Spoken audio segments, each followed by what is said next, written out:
అదే RTV app వార్తల్ని క్షణాల్లో చదివే అవకాశం ఉంటుంది. ఒక న్యూస్ పేపర్, ఒక టెలివిజన్ ఛానల్ మీ చేతుల్లో ఎప్పుడూ ఉంటాయి. జై గురుదత్త, శ్రీ గురుదత్త. ఈరోజు మనం అనంతపురం జ్ఞానసాగర దత్తక్షేత్రంలో ఉన్నాము.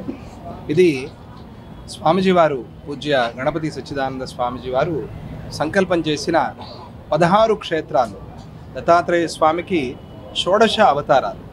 ఈ 16 అవతారాల్లో జ్ఞానసాగర అనే పేరు మీద దత్తస్వామి ఒకసారి అవతరించారు. జ్ఞానసాగర అంటే జ్ఞానానికి సముద్రము లాంటి వాడు అని చెప్పి. అందరికీ జ్ఞానం కావాలా, పిల్లలకి పెద్దలకి అందరికీ కావాలి. అటువంటి ఆ జ్ఞానాన్ని ఇచ్చేటువంటి స్వామియే జ్ఞానసాగర దత్తస్వామి. చాలా మూలమైన మూర్తి, ముఖ్యమైన మూర్తి. అటువంటి ఆ స్వామిని ఇక్కడ మన అనంతపురంలో స్థాపన చేసి ఈరోజుకి 36 సంవత్సరాలు అయినాయి. 36 సంవత్సరాలు అంటే త్రిపుష్కరము అని.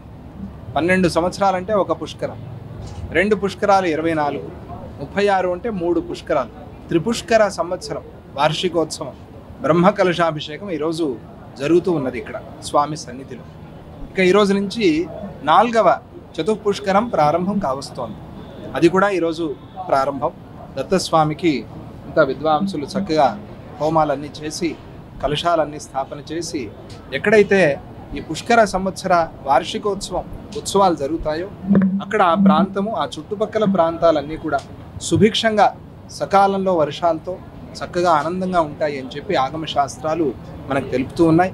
అందువల్ల ఈ కార్యక్రమాన్ని ఘనంగా సంకల్పం చేసి ఇక్కడ అనంతపురంలో బ్రహ్మ కలశాభిషేకం చేసుకుంటూ ఉన్నాం మనం. అది కూడా గురుస్థానంలో ఆది గురువు అయినటువంటి దత్తాత్రేయ స్వామికి ఈ బ్రహ్మ కలశాభిషేకం జరుగుతోంది. లోకాలన్నీ కూడా క్షేమంగా ఉండాలి, ప్రజలందరూ కూడా సుఖ సంతోషాలతో ఉండాలి, సకాలంలో వర్షాలు వచ్చి పిల్లలకి ఇప్పుడు ఎగ్జామ్స్, పరీక్షలు దగ్గరికి వచ్చాయి, వాళ్ళందరూ కూడా పరీక్షలు బాగా రాసి మంచిగా ఉత్తీర్ణులు కావాలి. అలాగే దగ్గరలోనే ఎలక్షన్స్ ఉన్నాయి, ఎన్నికలు వస్తూ ఉన్నాయి. అందరూ అధికారం ఉన్న వాళ్ళందరూ కూడా తప్పనిసరిగా ఆ ఓటు హక్కుని వినియోగించుకోవాలి.